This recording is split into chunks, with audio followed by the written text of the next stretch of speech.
మనం ప్రస్తుతం దౌలతాబాద్ మండల కేంద్రంలో గ్రంథాలయ వికారాబాద్ జిల్లా గ్రంథాలయ చైర్మన్ గారి దగ్గర ఉన్నాము.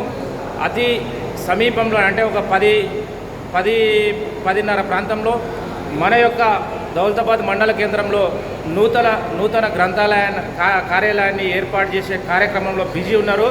ఇప్పుడు అన్న మీరు ఒక్క మాట చెప్పండి అన్న,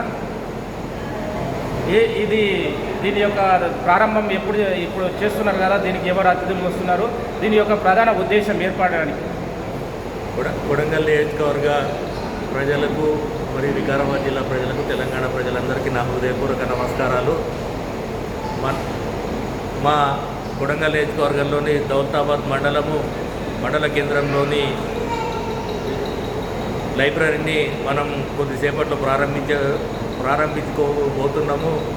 దీని ప్రారంభోత్సవానికి జిల్లా కలెక్టర్ ప్రతీక్ జైన్ గారు మరియు రాష్ట్ర లైబ్రరీ చైర్మన్ డాక్టర్ రియాజ్ గారు విచ్చేస్తున్నారు. మరియు కొడంగల్ నియోజకవర్గంలోని అన్ని మండలాల నుంచి నాయకులు విచ్చేస్తున్నారు. మరియు ఇక్కడ స్థానిక ప్రజలు కూడా ఇక్కడికి వస్తారు. ఈ లైబ్రరీ రాష్ట్రంలో ఒక మోడల్గా అన్నీ అంటే చిన్నపిల్లలకు కానీ వయోజనులకు కానీ మరి చదువుకునే విద్యార్థులకు మరియు పాఠకులకు అందరికీ అందుబాటులో ఉండే విధంగా అన్ని వసతులతో అధునాతన సౌకర్యాలతో ఏర్పాటు చేయడం జరుగుతున్నది.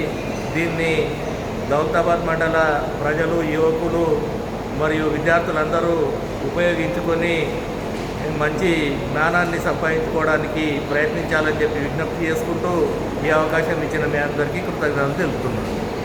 థ్యాంక్ యూ రాజేష్ అన్న. అధ్యక్షులు వికారాబాద్ జిల్లా గ్రంథాలయ చైర్మన్ అధ్యక్షులు రాజేష్ అన్న మాటలు విన్నాము.